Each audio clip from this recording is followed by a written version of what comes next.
একবার চিন্তা করেন,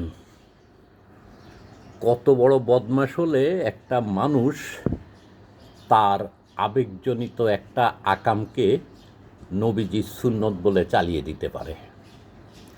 আরে বেটা, নবীজির সুন্নত যদি কিছু হয়ে থাকে সেটা হচ্ছে কোলাকুলি। কারণ নবীজি কাউকে পিছন দিয়ে জড়িয়ে ধরে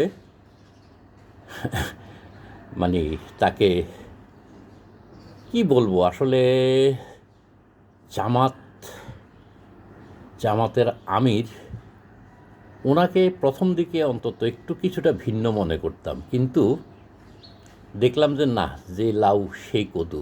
এরা আসলে মানে সত্যিকার ইসলামের ধারে কাছেও নাই।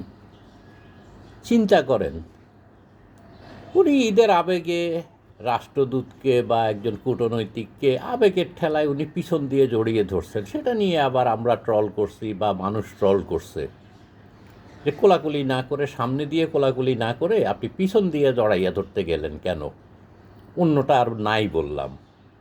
কিন্তু এই লোক কী করলো, আবার এটা নিয়ে সাফাই গাইল যে এটা নাকি নবীজির সুন্নত, নবীজি নাকি ওনার প্রিয় কোন সাহাবীর সাথে নাকি এমন করেছে।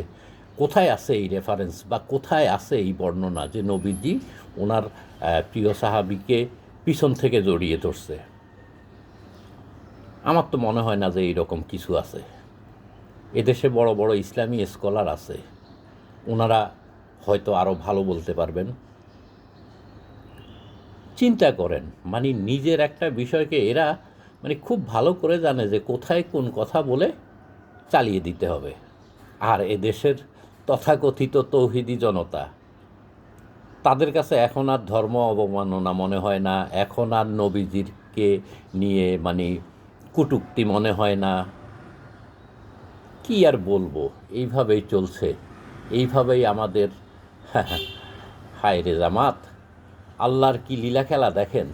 আল্লাহ যদি সত্যি তাদেরকে পছন্দ করতো তাহলে কিন্তু এবার তাদের ক্ষমতায় থাকার কথা। যেই পরিস্থিতি তৈরি করছিল তাতে এবার নিশ্চিত তারা ক্ষমতায় থাকার কথা। কিন্তু দেখেন, উপরওয়ালা আমার আপনার মতো এত পাগল না। উপরওয়ালা ঠিক মতোই হিসাবটা বুঝিয়ে দিছে, জামাত